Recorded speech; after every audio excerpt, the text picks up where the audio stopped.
Va a haber un pequeño cambio en el programa y esto es por lo que señalaba el doctor Hernández, que más o menos en las instituciones, y coincide con lo que vemos en el 20 de noviembre, aproximadamente el 70% de los pacientes llegan en etapa localmente avanzada o metastática. Estos pacientes van a recibir casi siempre o casi todos un manejo hormonal, pero el manejo hormonal tiene un tiempo de control que pues va a ser variable dependiendo de la etapa en la cual se diagnostica, en la cual llega el paciente. Dependiendo de otros factores de riesgo, ese tiempo será más meses, será menos meses. Pero al final, cuando hay la falla al manejo hormonal, ¿qué hay de alternativa? Hay como en cáncer de mama una segunda, tercera, cuarta o quinta línea, hay como en linfomas una segunda, tercera o cuarta línea, o no hay ninguna, o sí realmente tenemos ya algunas otras alternativas cuando este paciente es hormonorefractario. Para ello hemos invitado al doctor Samuel Rivera, quien es oncólogo médico y trabaja en el Hospital de Oncología del Centro Médico Nacional, para que nos hable de esta perspectiva, doctor. Bueno, pues es un gusto estar ante ustedes. Gracias por la invitación y gracias por estar aquí en un sábado después de un viernes que probablemente haya sido intenso y la desmañanada se agradece. Ya vi varias sonrisas por ahí, pícaras. Entonces vamos a irnos al extremo de la neoplasia. ¿Sí? Vamos a cambiar ahora de panorama, el cual previamente, hace algunos años, pues se veía muy sombrío en realidad, o sea, pasando a un ámbito como es la resistencia a la castración, y esto sobre todo en la enfermedad metastásica, que es a lo que nos vamos a referir. No había gran cosa que ofrecer, realmente todo eran tratamientos prácticamente paliativos, incluyendo la quimioterapia. Pero vamos a ver que el desarrollo que está habiendo en la actualidad es muy, muy explosivo, diría yo. Un punto muy relevante, y esto porque también veo a estudiantes por aquí, es irnos acostumbrando a la multidisciplina. Como en todo, no podemos estar aislados, no podemos trabajar solos. Cada especialidad tiene su papel relevante en el manejo de cada una de estas neoplasias. Podemos bromear acerca de quién podría tener el mejor papel, pero al final todos sabemos que nos vamos a complementar, y esto, bueno, lo hemos visto ya durante la mañana. Lo actual en el manejo del cáncer de próstata debería ser esto, y todos deberíamos tender a esto: el manejo multidisciplinario con las unidades funcionales, comités, etcétera, como se llame, pero la participación de todos los especialistas, ¿sí? Desde los urólogos, que son el primer contacto regularmente, los radiólogos, los médicos oncólogos, que casi siempre somos los que al final vamos viendo al paciente. Y esto no solo es por buenas intenciones, sino que también ya se ha estudiado, por ejemplo, en este análisis de este centro, se vio que incluso el tratar multidisciplinariamente a un paciente, o sea, hacer toda la junta, discutir cuál es la mejor opción de manejo, nos lleva a una ventaja en supervivencia en cualquiera de las etapas que se trate. Ahora, nosotros vamos a hablar de resistencia a la castración. Bueno, vamos a ver nada más de manera general que hay cambios moleculares que nos llevan a este fenómeno. Y esto puede ser de manera general, no nos vamos a meter en Honduras, puede ser dependiente de ligando, puede ser ligando independiente, puede ser con células tallo o con resistencia a la apoptosis. Estos 4 factores, cada uno con sus diferentes moléculas participantes o sus diferentes vías participantes, nos llevan a este fenómeno de resistencia al tratamiento hormonal. Pero ¿cómo definimos? Hace unos días, hablando con el doctor Hernández Toriz, platicábamos acerca de la confusión que todavía nos da algunos términos como sensibilidad a la hormonoterapia, resistencia a la hormonoterapia, o ahora con este concepto que engloba más y que de una manera nos ayuda a ser un tanto flexibles en considerar a los pacientes, que es resistencia a la castración. Un paciente con resistencia a la castración, incluso posteriormente, pudiera ser que respondiera al tratamiento hormonal, y es por eso que no podemos hablar de hormonorefractariedad, probablemente sí de hormonoresistencia, pero este concepto nos engloba a todos estos conceptos previos. Como ustedes saben, la resistencia a la castración se va a desarrollar prácticamente en todos los pacientes que reciben un bloqueo androgénico, ya sea completo o con monoterapia. Esto, pues bueno, si no es que ocurre alguna complicación previa que lleve a la muerte al paciente. De acuerdo a las guías de este grupo, tenemos que progresión se podría catalogar de su manera más simple, porque hay muchas maneras de catalogarla, pero esta es, digamos, de las más sencillas, que haya dos o más lesiones óseas, que haya reaparición del tumor en la fosa prostática o lesiones nuevas en otros sitios de metástasis. Como ven, es la más simple. Ahora, ¿cómo catalogamos que ya hay resistencia a la castración? Esto ya lo hemos repetido en otros foros, incluso algunos de ustedes ya lo habrán visto, pero finalmente siempre vale la pena hacerse estas dos preguntas. ¿Se ha realizado al paciente una supresión de la producción de testosterona a través de una monoterapia o un bloqueo androgénico completo? Pues bueno, primero preguntarnos esta parte. Y la otra, que si el nivel de testosterona del paciente es de 50 nanogramos por mililitro o menos, mucho cuidado en estos valores, regularmente este es el valor que tenemos que considerar o la medición que tenemos que considerar. Por ahí ya se comentan incluso niveles menores, pero en general los pacientes que están bien castrados van a estar por debajo de estos niveles. Entonces, ¿qué pasa con manipulaciones hormonales posteriores a esta falla, a esta resistencia a la castración?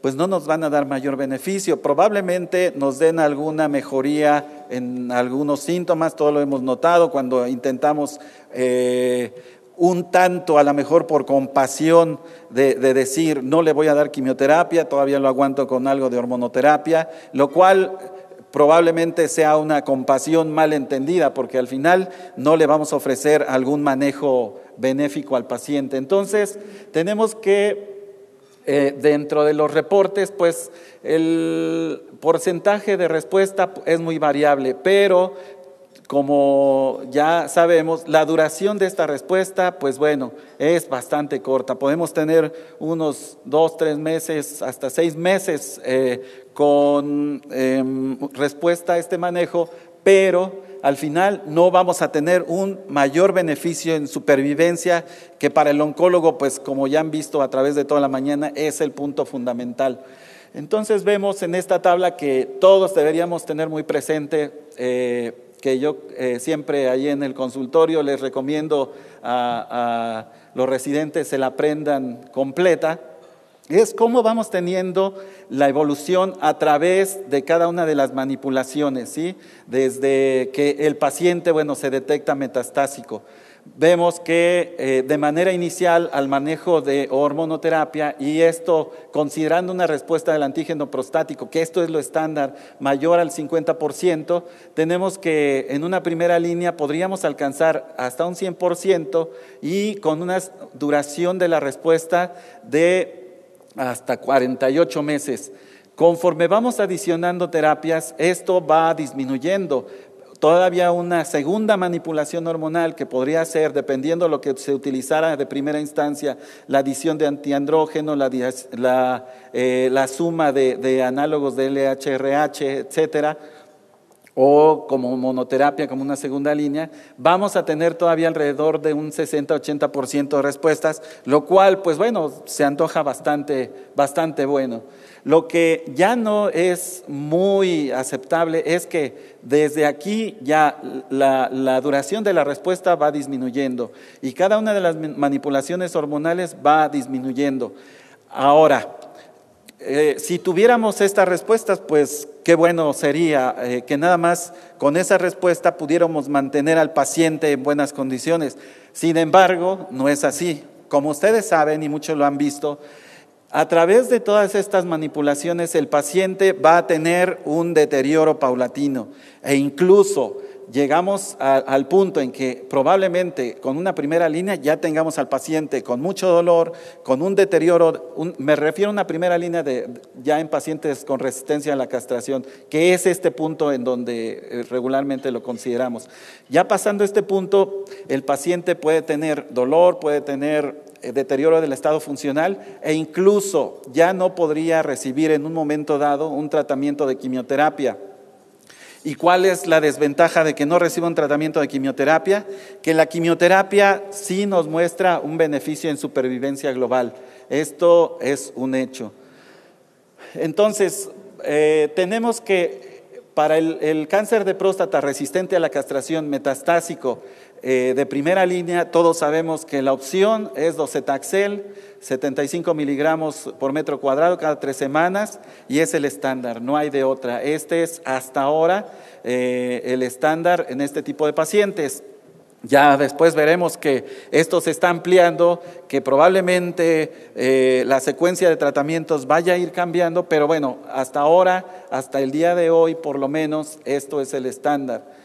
Y esto es gracias al estudio TAX 327, que fue un estudio que contra viento y marea, en pacientes que regularmente no son como que los mejores candidatos a quimioterapia, por lo menos hasta antes de este estudio teníamos ese concepto, pues es el estudio que nos da esta información, un beneficio en el brazo de Taxotere de cada 3 semanas versus el Taxotere semanal, que por otro lado valdría la pena decir que en algunos pacientes que tienen ya compromiso del estado funcional puede ser una buena opción y después pasarlo ya a un tratamiento trisemanal.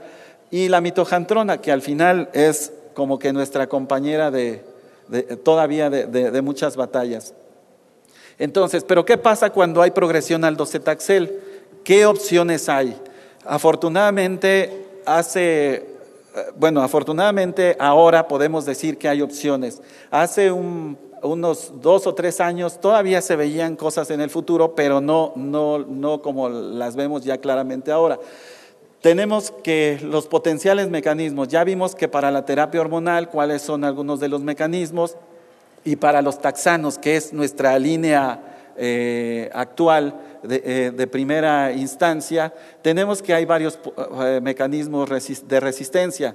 Uno de ellos, probablemente de los más importantes, es un incremento del flujo de salida de la droga a través de la vía de la P-glicoproteína. Este mecanismo pues hace que los taxanos salgan de la célula y no puedan cumplir su función. Ahora, otros factores, bueno, son los que tienen que ver con los microtúbulos o alguna alteración en el sitio de unión en la superficie celular de los taxanos o a nivel del sitio, como decíamos, de los microtúbulos. ¿Cuáles son las estrategias que se han propuesto? Pues son todas estas. Administración intermitente, o sea, dar el tratamiento, llegar a un nadir y después retomar el tratamiento. Esto, bueno, es una medida que todavía llegamos a emplear cuando no tenemos una segunda línea. Terapia combinada con platinos, hay algunos estudios que, bueno, han mostrado beneficio, pero hasta ahora ningún beneficio en supervivencia global. Combinación con antiangiogénicos, como ustedes saben, el estudio que se realizó con bevacizumab no fue un estudio positivo. Al final sí hay beneficio en supervivencia libre progresión, pero no beneficio en supervivencia global, lo cual, vamos a ver, es un objetivo, es una meta que actualmente se busca en todos los estudios de cáncer de próstata resistente a la castración.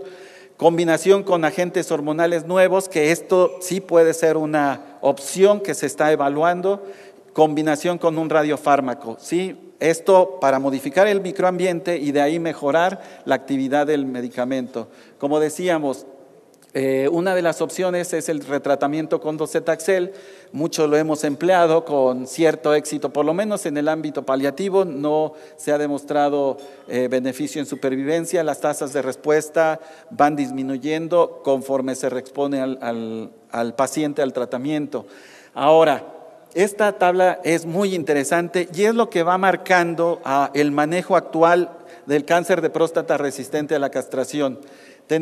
Ubiquémonos cuál es la línea por donde va nuestro paciente, ¿sí? Un paciente, el fenotipo de la enfermedad dice aquí, que es la evolución que va teniendo nuestro paciente, así como nosotros lo vemos en la clínica, de un paciente asintomático con elevación del antígeno prostático, que pasa un paciente sintomático con un estado funcional todavía aceptable y que es virgen a tratamiento de quimioterapia, y un paciente al final que es sintomático con un estado funcional que a lo mejor podría ya catalogarse como limítrofe para ofrecerle algún tipo de tratamiento y sobre todo de quimioterapia, y que ya fue tratado con docetaxel. Y vamos viendo aquí a los lados cómo es que va ubicándose cada uno de los diferentes tratamientos que están aprobados en la actualidad y aquellos que todavía están en el ámbito de la investigación. Aquí, bueno, es en el 2011 es esta tabla. Y todavía algunos de estos no tenían resultados definitivos, pero vamos a ver que ya ahora sí los hay. Entonces vamos viendo que dependiendo del sitio o el momento en que nosotros encontremos a nuestro paciente, vamos a utilizar cada una de las terapias que están aprobadas, ¿sí? Desde Sipuleucel, que es un tratamiento inmunológico, la quimioterapia misma, con docetaxel, cabazitaxel, todavía por ahí mitojantrona, pues bueno, dando sus arañazos de querer estar en el juego, y luego el tratamiento hormonal que previamente ya se había considerado no útil, pues bueno, ahora resulta que sí es útil todavía después de haber tenido resistencia a la castración. Por eso usamos este concepto de resistencia a la castración y no hormonorrefractariedad. Y vemos del otro lado todas las otras terapias que han ido apareciendo. Sí, algunos antagonistas de los receptores de andrógenos y algunos fármacos radiactivos, ¿sí?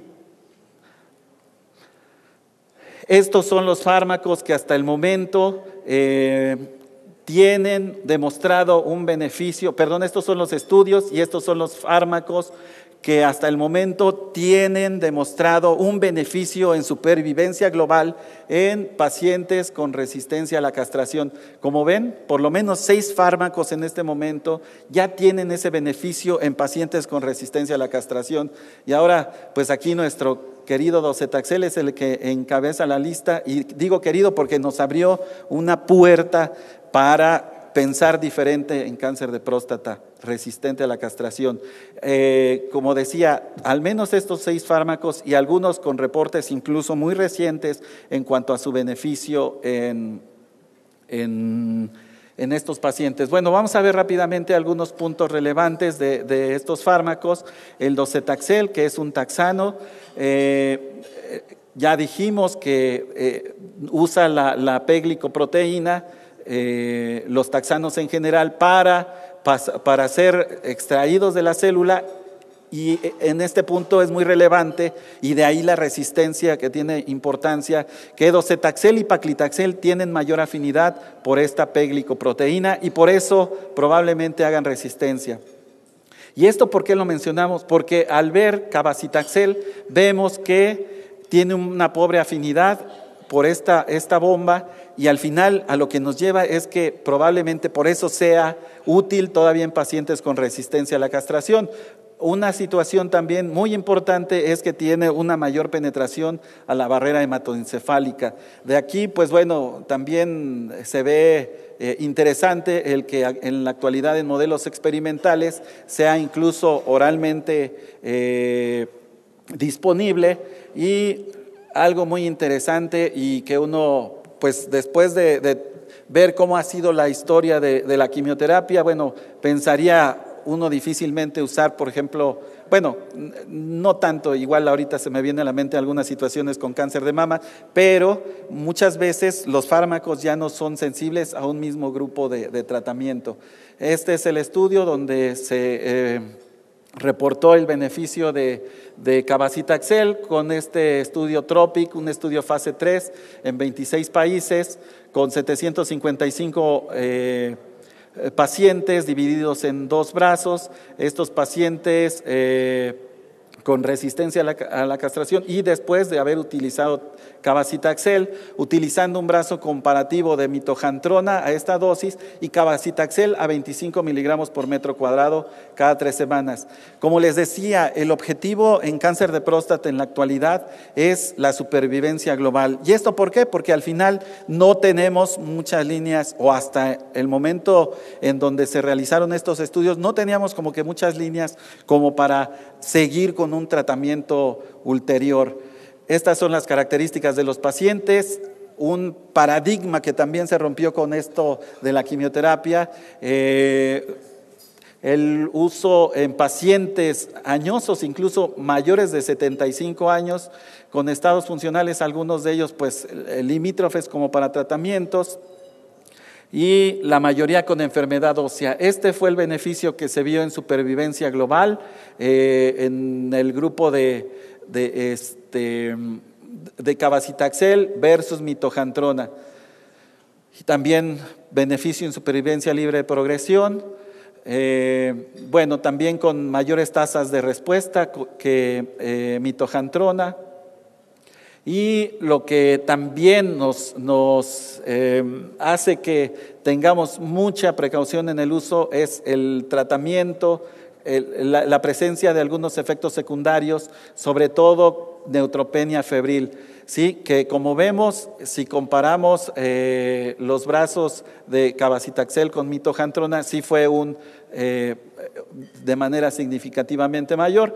Ahora, esto nos compara cada uno de los manejos que se han ido recibiendo, y vemos que al final, dado que se está recibiendo un taxano adicional, pues y un manejo de quimioterapia adicional, pues esto va a hacer que la toxicidad hematológica sea mayor, como era de preverse. Por lo cual la selección del paciente es crítica, hay que darle una vigilancia muy estrecha con factores estimulantes de colonias de acuerdo a las guías establecidas. Y esta gráfica también es muy interesante porque vemos cómo es que ha evolucionado la supervivencia de los pacientes a través de cada uno de los… primero, esto es un análisis, digamos, global de las 2 primeras terapias o las dos quimioterapias útiles, y vemos que casi se alcanza un beneficio hasta de 30 meses cuando se analizan estos pacientes que recibieron las dos líneas de tratamiento. Entonces, cabazitaxel fue el primer tratamiento que mostró beneficio en supervivencia global en pacientes con cáncer de próstata resistente a la castración después de docetaxel. Y bueno, se están analizando dosis posteriores de dosis más bajas de cabazitaxel, y una cosa interesante también es evaluar cabazitaxel en primera línea, lo cual se antoja que puede ser de buenos resultados en el futuro. Bueno, vamos a ver que otro de los fármacos es abiraterona, que actúa a nivel del CYP17 con estas 2 enzimas, 17-alfa hidroxilasa y C17-20 liasa, y donde, pues bueno, las características más o menos como se han venido estableciendo en los diferentes estudios de enfermedad metastásica, y con un beneficio también en supervivencia global, aunque aquí comparado con placebo, abiraterona 14.8 meses y placebo 10.9 meses. Bueno, entonces ya para terminar, y nada más quisiera remarcar estos puntos. Vemos que, como ya comentábamos, tenemos recientemente la información de Radium-223 o alfaradina, que es el nombre con el que lo vamos a conocer más en este estudio al CIMCA, y MDB 3100, que recientemente ya se ha reportado que tienen beneficio en supervivencia global. Ahora, otro punto también es esperar ahora en ASCO los resultados de abiraterona, que por ahí también se ve ya previo a docetaxel, a ver qué es lo que resulta. Algunas vías que están investigándose también para el manejo de estos pacientes que incluyen todas estas, ¿sí? Desde fosfoinositol 3 quinasa, AKT, defectos en la reparación del DNA, IGF, CEMIC, los oncogenes del RAF, etcétera. Y bueno, el manejo del cáncer de próstata resistente a la castración está cambiando rápidamente, eso afortunadamente. Progresión después de docetaxel, cabazitaxel mostró ventaja en supervivencia global comparado a mitojantrona, abiraterona ventaja en supervivencia global versus placebo. Y hay varios ensayos en donde se está evaluando diferentes formas de manejo con estos fármacos. Ahora, un punto muy relevante es que todos sabemos como oncólogos que no se termina el manejo probablemente en una primera o segunda línea. Afortunadamente ahora con estos fármacos seguramente que todos vamos a emplear en algún momento, claro, siempre teniendo la disponibilidad y pensando un poco en nuestras instituciones, teniendo la disponibilidad. Seguramente en un momento dado vamos a utilizar secuencias de tratamiento como lo hemos estado utilizando en otras neoplasias que han ido avanzando rápidamente, como es cáncer de riñón o bueno, el modelo de cáncer de mama. Entonces no descartamos que en un momento dado todas estas terapias que mencionamos no solamente ocupen un espacio y excluyan a las otras, sino más bien va a ser una secuencia de tratamientos en donde el beneficio seguramente va a ser una supervivencia mayor para nuestros pacientes, cosa que no habíamos pensado hace algunos años. Bueno, muchas gracias por su atención.